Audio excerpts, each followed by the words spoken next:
Amen.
Seigneur, envoie une parole pour quelqu'un ce matin. Envoie une parole pour la délivrance. Envoie une parole pour la liberté. Envoie une parole pour la fortune financière ce matin dans la vie d'une personne. Dans le nom puissant de Jésus, nous avons ainsi prié. Amen. On acclame Jésus et nous prenons place. Bienvenue dans notre deuxième culte où nous allons expérimenter encore la puissance de Dieu. Je suis béni, nous sommes bénis de ta présence. Malgré cette chaleur. Alléluia. C'est terriblement chaud. Wow. Alors, comme vous le savez, notre cible prophétique de ces mois a été déclarée. La fortune financière et mon héritage. Amen. En Christ. Quelqu'un se pose encore la question jusqu'à ces jours pour savoir pourquoi parler de la fortune financière à l'église. Je rappelle que c'est très important d'en connaître. Ne pas connaître que nous sommes bénéficiaires de la fortune financière, c'est mettre à l'écart, mettre de côté une de notre partie de l'héritage. Parce que par la rédemption, nous sommes qualifiés pour la fortune financière. Jésus-Christ, notre Seigneur, le mien, le tien, n'est pas venu dans ce monde mourir sur la croix seulement pour que nous allions au ciel. Mais il est venu pour que nous soyons bénéficiaires de son héritage sur la terre. Pierre posa la question, Maître, nous avons tout quitté, nous avons tout abandonné, que gagnerons-nous? La réponse était simple, vous gagnerez dans les siècles présents. En d'autres termes, dans ce monde, vous jouirez de la bénédiction dans ce monde, vous jouirez de la fortune financière dans ce monde, vous jouirez de la facilité dans ce monde, et vous allez aussi jouir de la vie éternelle. Donc, vivre dans ce monde, c'est expérimenter la vie de Dieu sur la terre. Parce que la Bible nous dit l'or et l'argent appartiennent à notre Dieu. Et cet or et cet argent fait partie de notre héritage par la rédemption. La rédemption nous introduit à vivre une vie de la fortune financière. Dès Corinthiens chapitre 8, verset 9. Il dit, car vous reconnaissez ou vous connaissez la grâce de notre Seigneur Jésus-Christ qui pour vous s'est fait pauvre. Lui qui était riche, il s'est dépouillé, il s'est débarrassé de sa richesse pour que tu sois plus victime.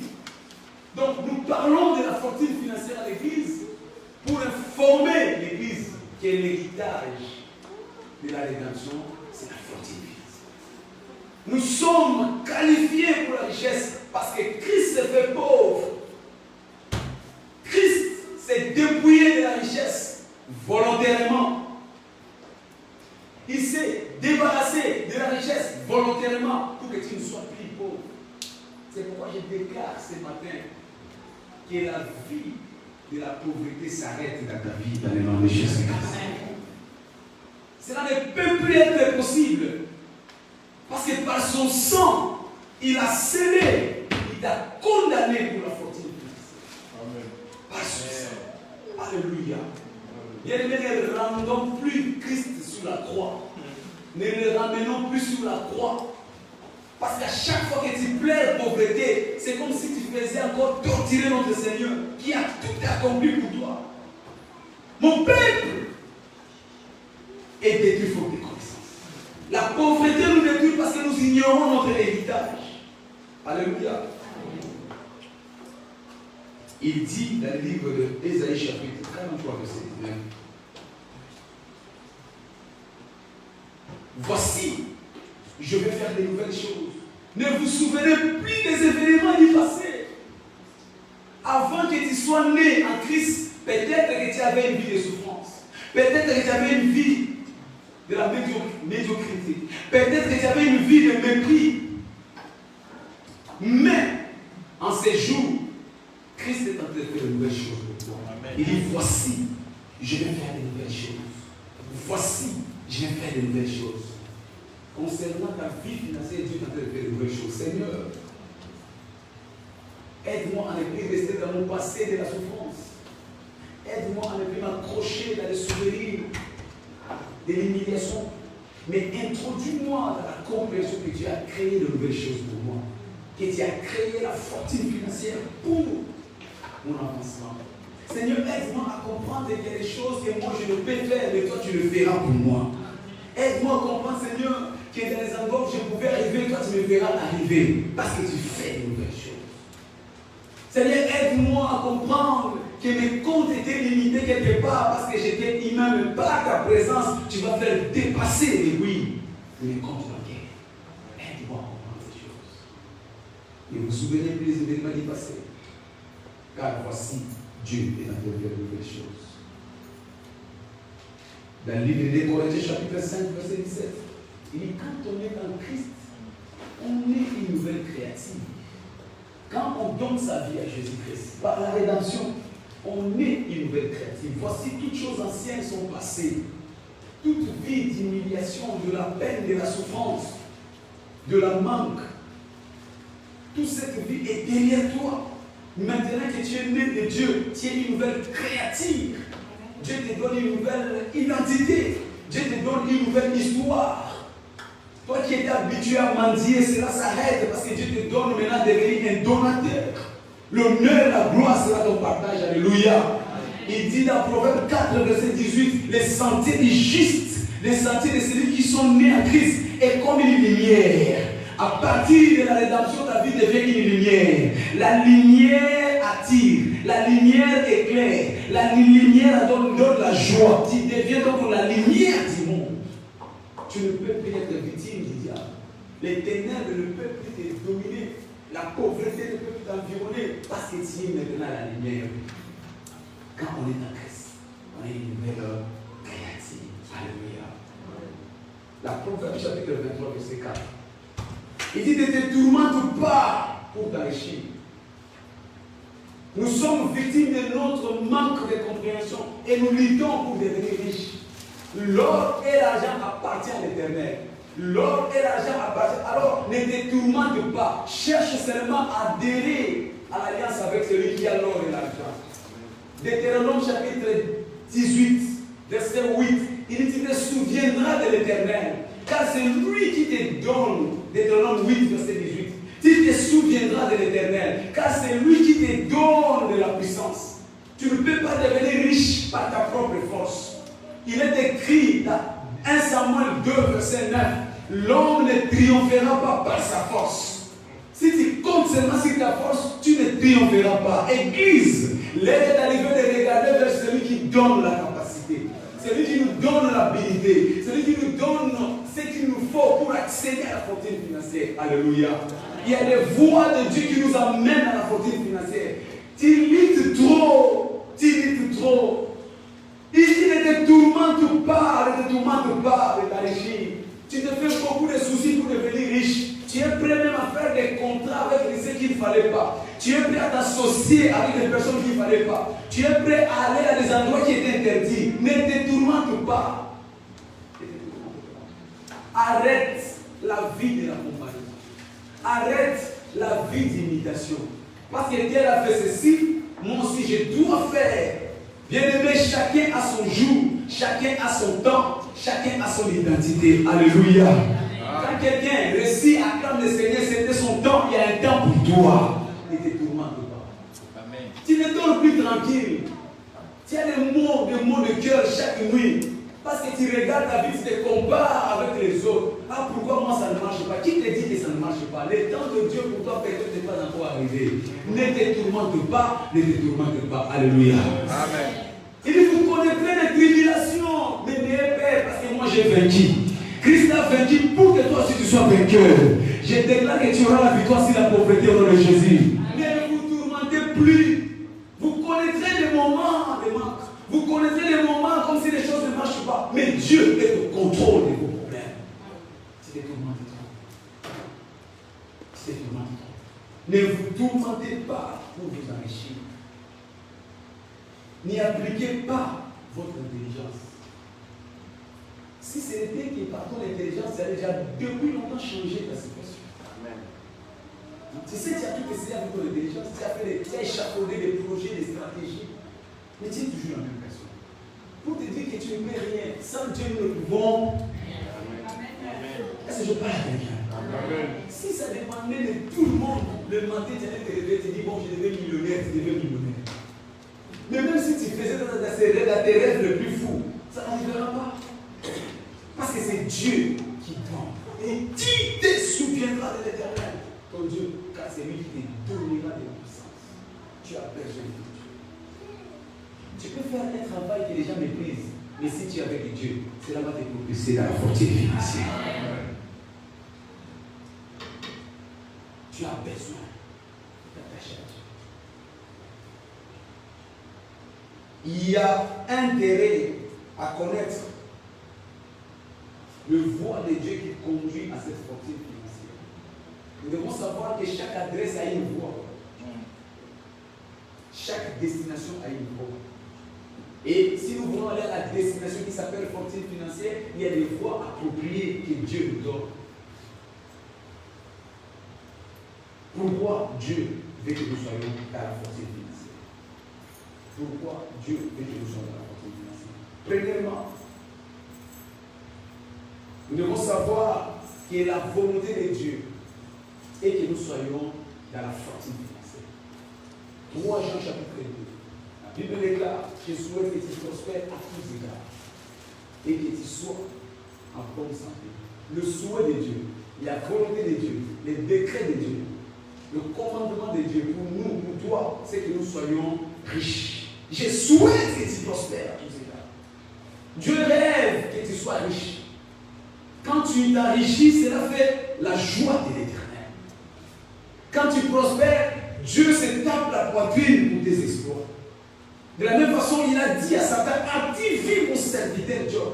As-tu vu mon serviteur Job que j'ai enrichi? Dieu est dans la joie, il se tape la poitrine, il se glorifie quand tu prospères. Cette année, Dieu va se taper la poitrine pour ta fortune financière de Jésus-Christ. As-tu vu mon fils? As-tu vu ma fille? Donc dans la volonté de Dieu, dans les décrets de Dieu, il veut que tu sois riche. Amen. Pourquoi Dieu veut que nous soyons dans la fortune financière? Donc premièrement, pour nous donner sa nature. Amen. Dieu veut que nous soyons comme lui. Écoutez, l'enfant d'un lion, c'est un lion. L'enfant d'un éléphant, c'est un éléphant. L'enfant d'un riche, c'est un riche. Si Dieu veut que nous soyons parfaits, parce que nous sommes ses enfants, il veut aussi que nous soyons riches, parce que nous sommes ses enfants. Il veut aussi que nous soyons saints, parce que nous sommes ses enfants. Quelqu'un est d'accord avec moi? Amen. Dieu veut que nous soyons saints. Dieu veut que nous soyons parfaits. Là, ça ne pose pas de problème. Mais quand Dieu veut que nous soyons aussi riches, parce qu'il est riche, ça pose un problème. Dans le livre de 1 Jean chapitre 4, verset 17, il dit, tel il est, tel nous sommes dans ce monde. Amen. Dieu veut que nous soyons comme lui. Nous soyons sa représentation. Nous soyons son ambassade sur la terre. Quelle fierté d'un parent quand il sait que son fils partout il est, il représente valablement son nom. Chaque enfant porte le nom de son père.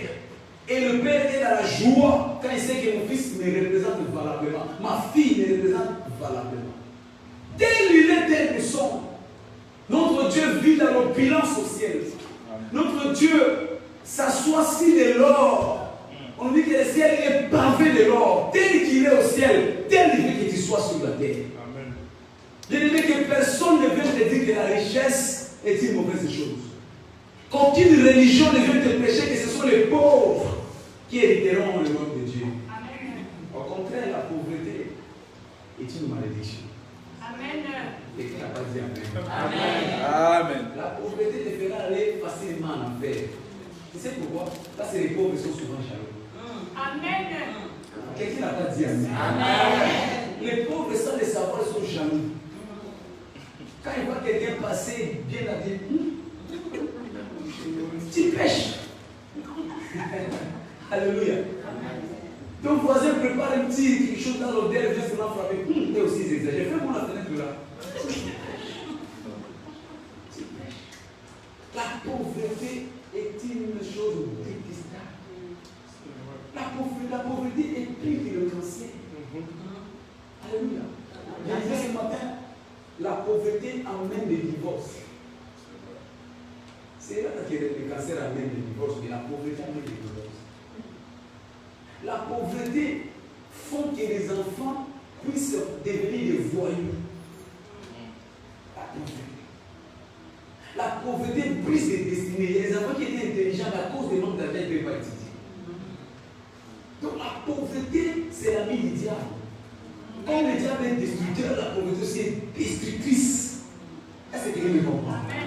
Tout ce qui est destructeur est ami du diable. Donc la pauvreté est associée objectif avec le diable. Quelqu'un m'a compris? Amen. La pauvreté est une associée objectif. Parler de l'association objectif, c'est-à-dire nous travaillons chacun de son côté, mais pour une même finalité. Le diable, sa finalité, c'est la destruction. La pauvreté, sa finalité, c'est la destruction. Associé objectif. Il y a des femmes qui ont quitté leur mari à cause de l'argent. Il y a des hommes qui ont quitté leur femme pour aller devenir des marios quelque part à cause de l'argent. Vous connaissez Mario? Quand on était jeunes, il y avait un film là qui s'appelait Mario. Il y a des mamans là qui prennent des jeunes garçons. On appelle ça aujourd'hui l'opération Cougar. Beaucoup se font des cougars parce qu'à cause de manque. Il y a des gens qui doivent détester la pauvreté. Amen. Alléluia. Amen. Donc Dieu veut que nous puissions être comme lui. Deuxième chose. Pourquoi Dieu veut que nous puissions prospérer dans la fortune? Parce que le monde, l'humanité, est en train de traverser une crise sans précédent. L'humanité est sous la destruction. Il suffit de regarder ce qui se passe autour de nous, tu verras que le monde entier est en train de détruire. Mais pour nous, Dieu place la différence. Dieu veut qu'on voie la différence. Il dit, vous verrez la différence entre ce qui me sert et ce qui ne me sert pas. Alors que tout le monde crie la famine, alors que tout le monde crie la pauvreté, mais nous, tout va bien. Amen. Tout va bien. Amen.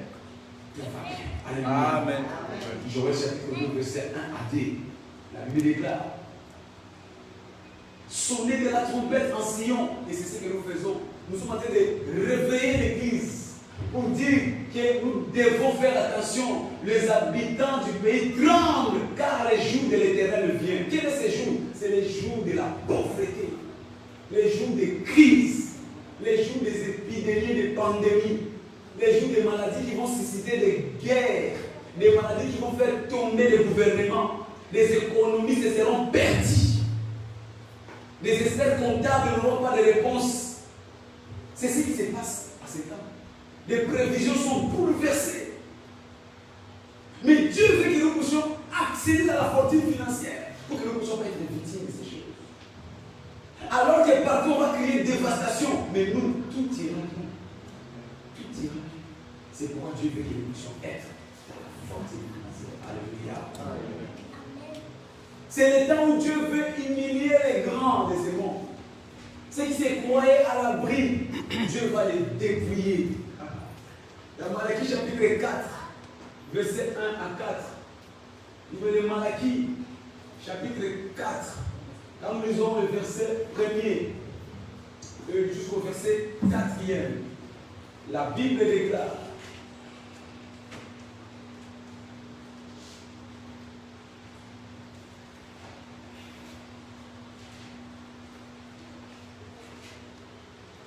car voici les jours viennent, ardents comme une fournaise. Tous les hautains et tous les méchants seront comme du chaud. Les jours qui viennent les embrasera, dit l'Éternel des armées. Il ne leur laissera ni racine, ni rameau. Mais pour vous qui craignez mon nom, s'élèvera le soleil de la justice. Dieu veut susciter le soleil de la justice pour ceux qui l'appartiennent. Alors que tout le monde nous sera dévasté.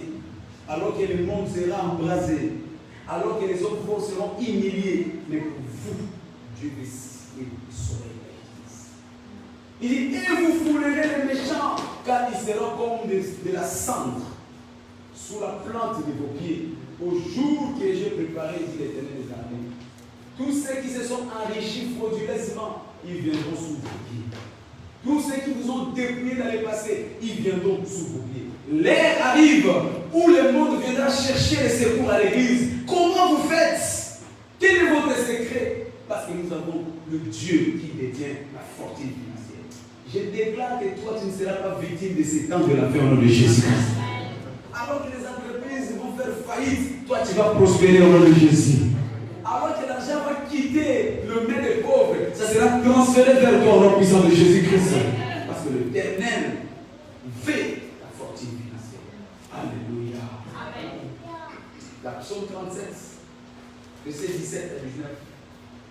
La Bible déclare, le livre des psaumes, chapitre 37.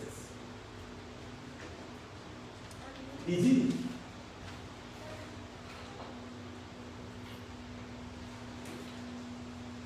au verset 17, car le bras de méchants seront brisés, et l'Éternel soutient les justes. L'Éternel connaît les jours des hommes intègres, et leur héritage dure à jamais. Ils ne sont pas confondus au temps du malheur, et ils sont rassasiés au jour de la famine. Alors que tout le monde va crier famine, toi qui es l'héritier de Dieu, toi tu seras rassasié. Dieu va t'emmener dans une saison de satisfaction non sans fin. Amen. Tu iras de satisfaction à satisfaction. Amen. Autour de toi, les gens sont en train de crever, de tomber, de faire de fausses affaires. Mais toi, tu seras toujours rassasié. Parce que l'Éternel souhaite que tu sois dans la fortune financière. Alors, quelles sont les voies d'accès pour la fortune financière? Parce qu'il y a toujours des voies appropriées. Première voie aujourd'hui, c'est la voie de marcher à l'alliance avec Dieu. La voie de marcher à l'alliance avec Dieu. Engage-toi à pratiquer l'alliance. Jérémie chapitre 6, verset 16. La Bible déclare, placez-vous sur des chemins et regardez. Il n'y a rien de nouveau sous les soleils. Ce qui a été et sera. Les gens qui ont cherché Dieu dans le passé et que Dieu a visité, de la même façon tu le cherches aujourd'hui, tu vas le recevoir. Il n'y a rien de nouveau sous le soleil. Ce qui a été et sera. Abraham a été riche, il avait une voix. Jacob a été riche, il avait une voix. Isaac a été riche, il avait une voix. Placez-vous sur le chemin et regardez et demandez quels sont les anciens sentiers. Demande quel était le secret d'Abraham. Demande quel était le secret d'Isaac. Demande quel était le secret de Jacob. Regardez et demandez quels sont les anciens sentiers. Quelle est la voie, la bonne voie. Et marchez-y et vous trouverez les repos. Tu veux avoir les repos financiers dans ta vie? Place-toi dans les anciens sentiers. Demande quelle était la voie qu'Abraham a utilisée. Et c'était quoi la voie d'Abraham? C'était seulement la marche d'alliance. Abraham a marché avec Dieu. Abraham était un donateur. L'alliance dont nous parlons, c'est l'alliance de donner. Quand il donne à Dieu, l'église s'appauvrit parce qu'ils n'ont pas la compréhension sur le donner. Donner à Dieu. Donner à Dieu. Je disais le mercredi et je le répète encore aujourd'hui. L'alliance de la fortune financière ne répond pas à la prière. Ce n'est pas ta prière ni tes gènes qui vont trouver la voie pour aller à la fortune financière. Tu peux prier, mais c'est pour demander, Seigneur, montre-moi quelles sont les voies. Et Dieu va t'amener dans les voies d'Abraham. Dieu va t'amener dans les voies de Jacob. Dieu va t'amener dans les voies d'Isaac pour te montrer ce qu'ils ont fait. Inspire-toi de ces patriarches. Proverbe 11, verset 24 à 25. Il dit, tel donne libéralement, tel s'enrichit. de qui épargne à l'excès, il s'approfite. Abraham est devenu riche parce qu'il donnait libéralement. Alléluia. Applique-toi à donner. Car la prospérité du royaume répond seulement à l'alliance. Quand tu es un observateur d'alliance, tu ne peux pas vivre dans la pauvreté. Deuxième voie d'accès à l'alliance. Ne jamais sous-estimer la force des opportunités. Ne jamais sous-estimer la force des opportunités. La vie est faite des opportunités.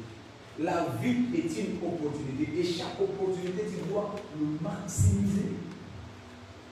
Tu dois maximiser. L'homme en face de toi est une opportunité.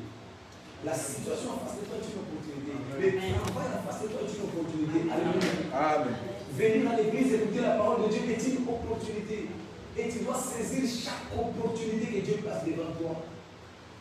L'opportunité que tu ne saisis pas, quelqu'un d'autre devant en jouir. Alléluia. Amen. Opportunité. Un homme d'opportunité, c'est celui qui s'empresse de saisir ce qui se présente devant lui. Ne remettez jamais à demain ce que tu peux faire aujourd'hui. Opportunité. Opportunité. Écoutez le peuple du Seigneur. L'opportunité devant toi peut paraître improbable, infaisable. Mais si tu es avec Dieu, tu accompliras des exploits. Amen. L'opportunité. Tu dois savoir que la vie c'est un risque. De la même façon, les opportunités peuvent paraître comme des risques. Celui qui esquive les opportunités, c'est celui qui fuit les risques de sa vie. Et quand tu fuis les risques, tu ne changeras pas de vie. La vie, ce n'est que la succession des prises des risques des opportunités. Chaque fois que l'homme peut s'élever, le caractère qui est dans l'opportunité, c'est que c'est dangereux. Les gens perdent des opportunités. Chaque opportunité a un caractère de la peur. Ça t'effraie. C'est comme si tu partais à l'inconnu. Tu sais, beaucoup de personnes aujourd'hui ne sont pas encore mariées par peur de ce qui peut arriver après le mariage. Amen. Alléluia. Amen. Beaucoup de personnes sont toujours salariées quelque part par peur de s'engager à créer leur propre entreprise. Beaucoup de personnes sont toujours quelque part alors qu'ils sont entendus en Afrique par peur. Peut-être que ta bénédiction se trouve en Afrique. Les opportunités. Tu dois savoir que derrière chaque opportunité, il y a toujours une opposition. Quand Dieu t'ouvre une opportunité, mais il y a aussi une opposition, c'est à toi de te lever et de combattre cette opposition. Il y avait l'opportunité de devenir roi, mais David devait se confronter au Goliath. Goliath était le combat qui précédait l'opportunité de devenir roi. À chaque opportunité que Dieu place devant toi, il y a toujours une opposition. Amen. Mais si tu retires devant l'opposition, tu laisses à côté la bénédiction que Dieu a préparée.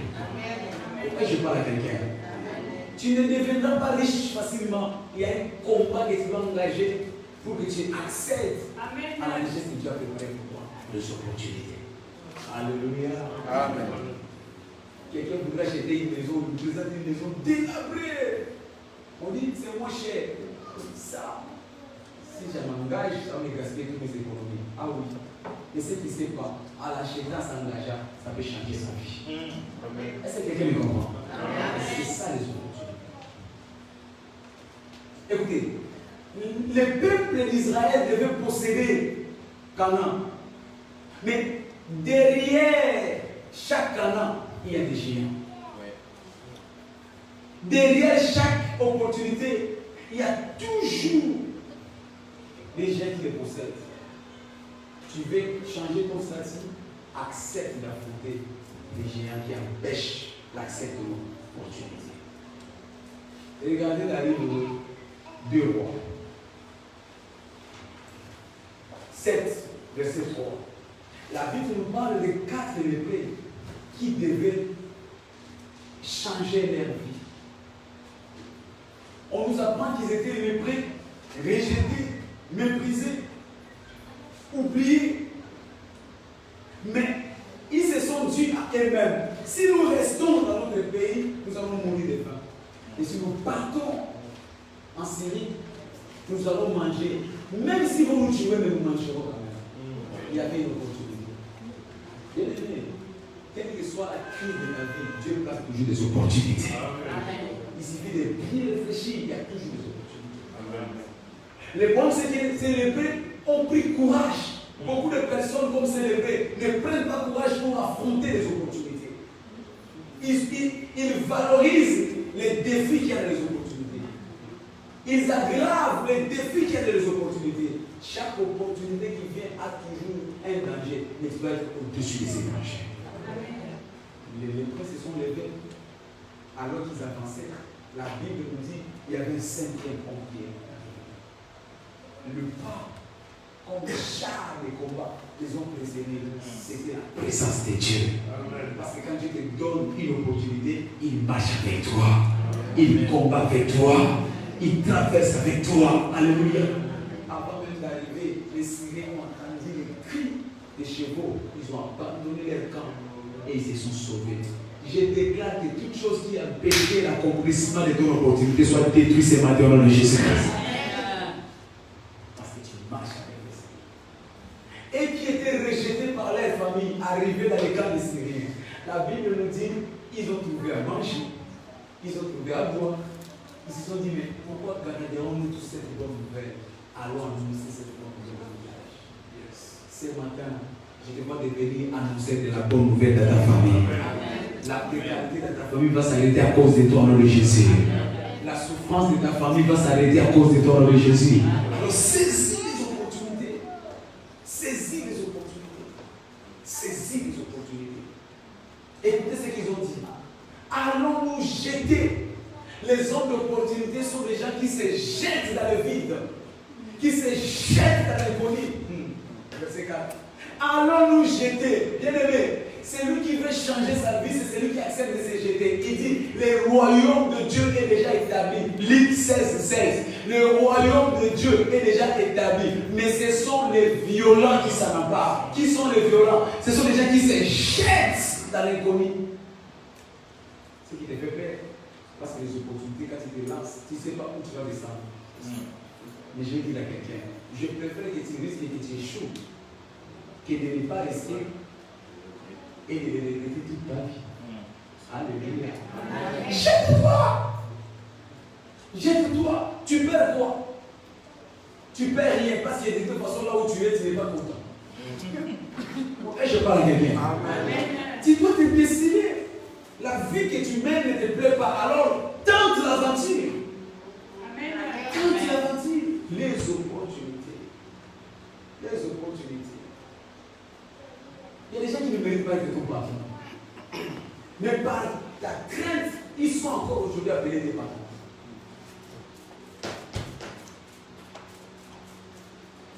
Troisième chose.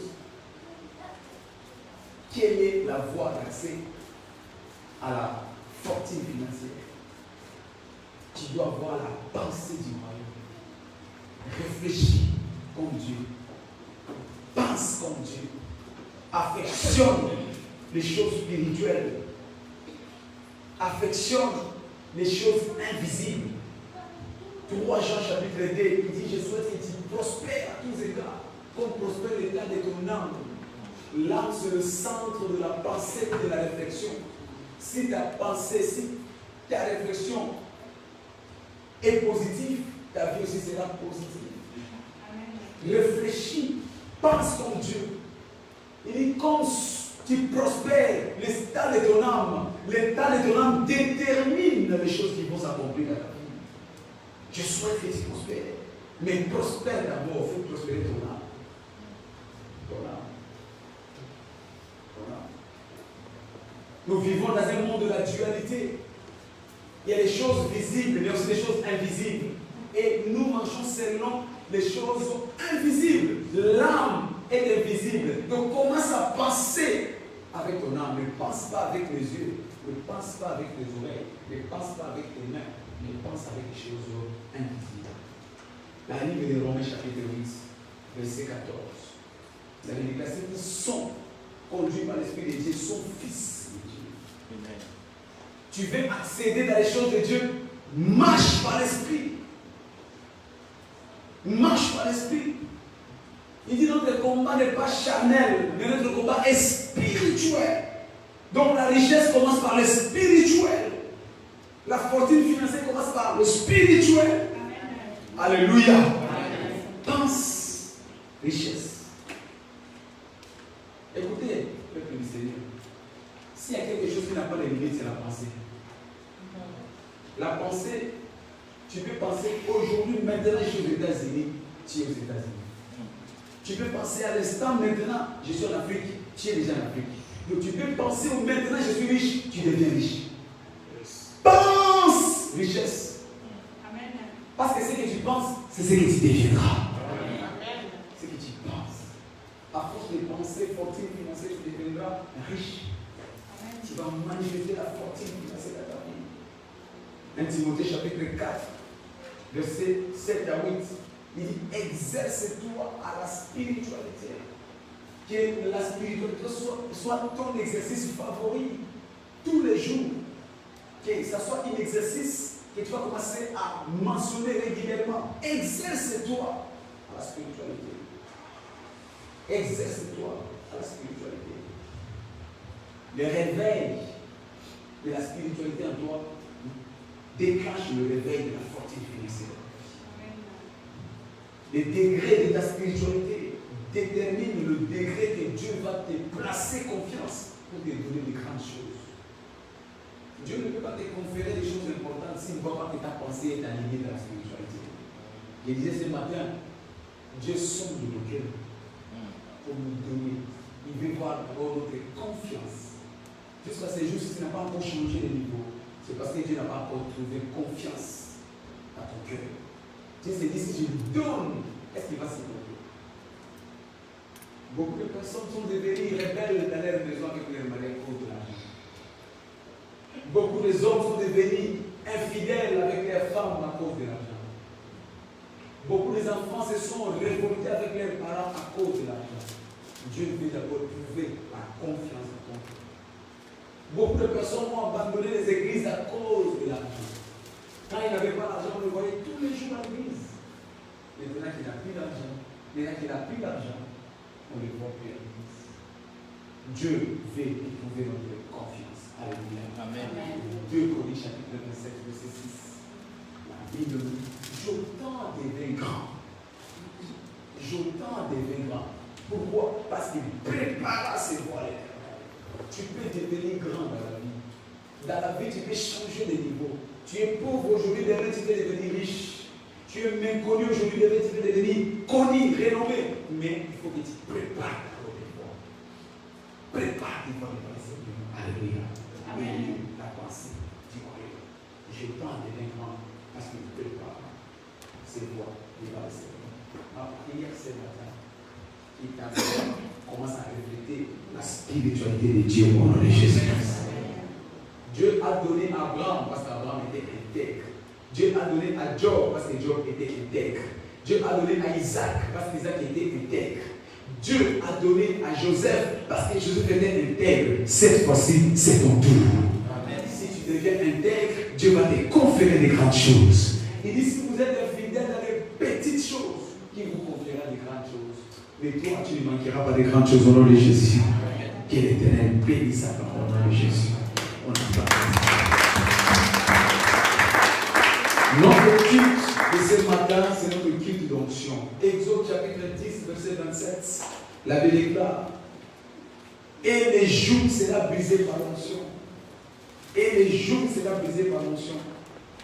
L'onction, c'est la puissance de Dieu pour détruire toute forme d'assommation. Ce matin, tu sortiras complètement libéré au nom de Jésus-Christ. Alors que l'onction va descendre sur ta tête, quel que soit le fardeau que l'ennemi t'a déposé, je le vois être détruit ce matin dans le nom de Jésus-Christ. La Genèse chapitre 49, verset 3. La Bible dit par là, Isaac.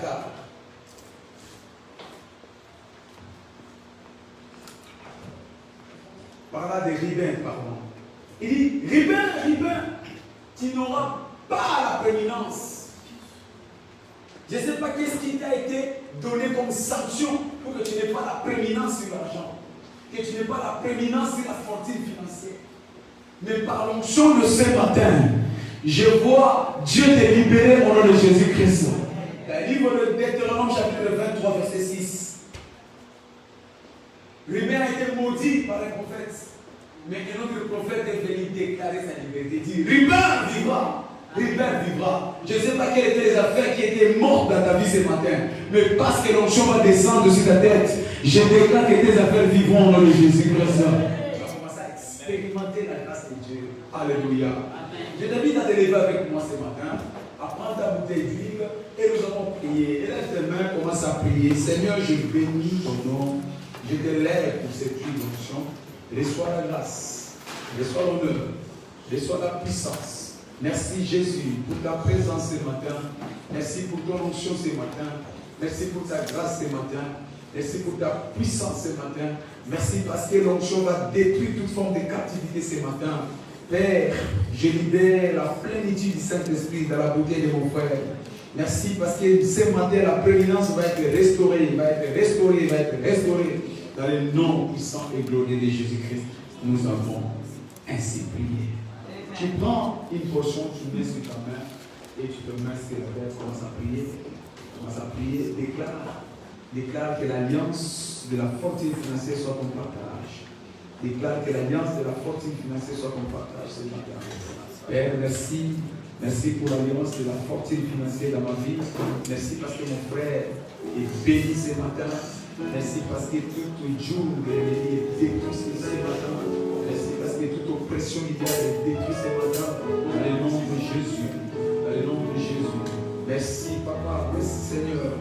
À toi la gloire, à toi l'honneur. Et je proclame que tu es libéré. Tu es libéré. Tu es libéré. Tout lien de captivité, de la pauvreté tombe ce matin. Tout lien de la captivité, de la pauvreté tombe ce matin. Dans le nom de Jésus. Dans le nom de Jésus. Merci Père. À ton nom, Christ, nous avons ainsi prié. Amen. Je lève ma main alors que tu es debout. Je vais prophétiser pour toi. Seigneur, ton onction est revêtue de la capacité pour l'intronisation. Je déclare l'intronisation de ton peuple dans l'héritage de la fortune financière au nom de Jésus-Christ. La Bible déclare que notre corps est le temple du Seigneur. Amen. Par conséquent, aucune force de l'enfer ne peut nous perturber. Je déclare la liberté financière dans leur vie au nom puissant de Jésus-Christ. Partout où ils étaient coincés, partout où ils étaient limités, par toute forme d'oppression du diable, par l'onction de ce matin, je libère ta puissance pour la liberté au nom de Jésus-Christ. Tout ce que vos mains vont toucher va prospérer. Tout ce que vos mains vont toucher va prospérer. Tout les fouillera le plan de vos pieds. Je vous les donne en possession au nom de Jésus-Christ.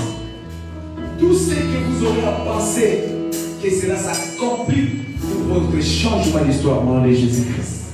Qu'il en soit ainsi. Seigneur Jésus, nous te disons merci. Que ton nom soit loué, que ton nom soit glorifié. Dans notre Christ, nous avons ainsi prié. Je vais pour attendre fortement le Seigneur.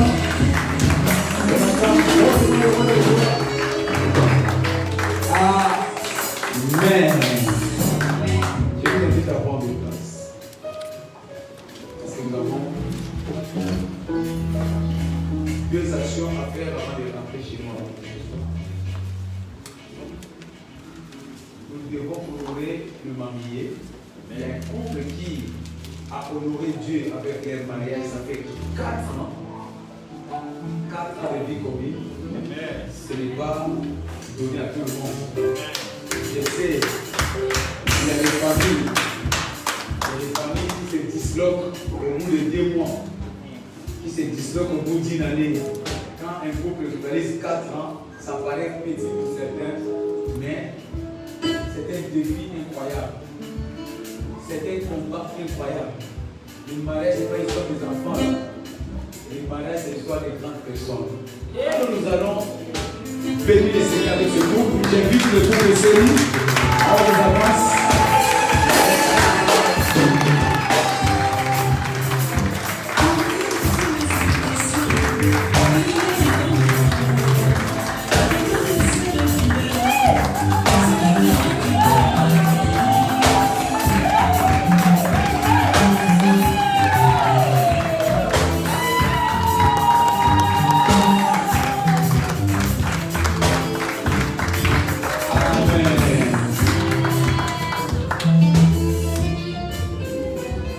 J'aime beaucoup ce groupe. J'aime le frère Série-Ange. J'aime Maman Victoire. L'église vous aime. Amen. Alors, parce que vous avez honoré notre Dieu, nous allons prier pour que la grâce de Dieu vous donne encore un 064.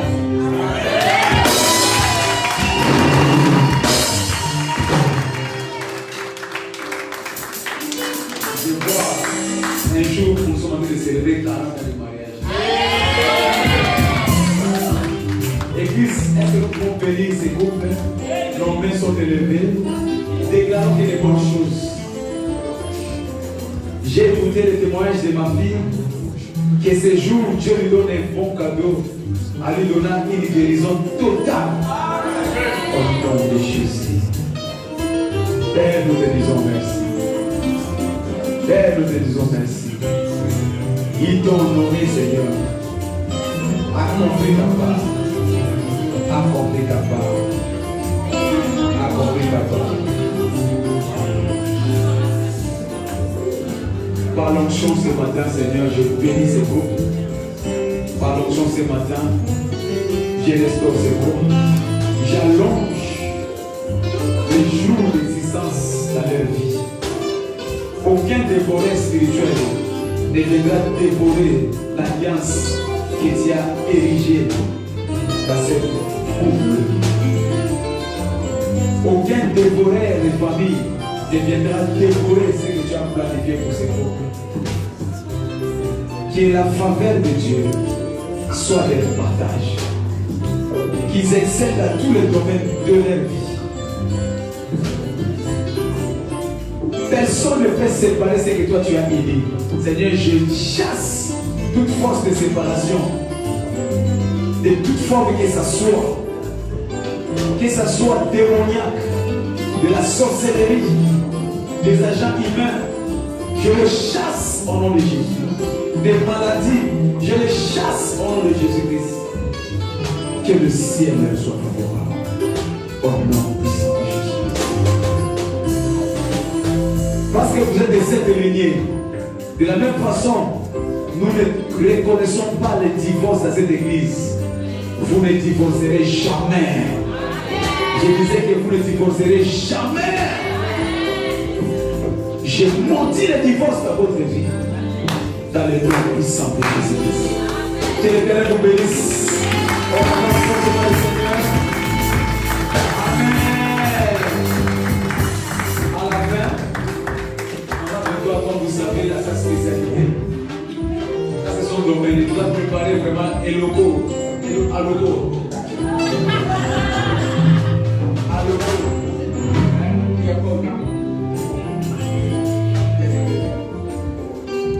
Il n'y a pas de doré aujourd'hui. Ne soyez pas pressés, participez avec ces groupes, mangeons ensemble, et nous prenons un petit gîte, ça sera une bénédiction pour ces groupes. On acclame le Seigneur.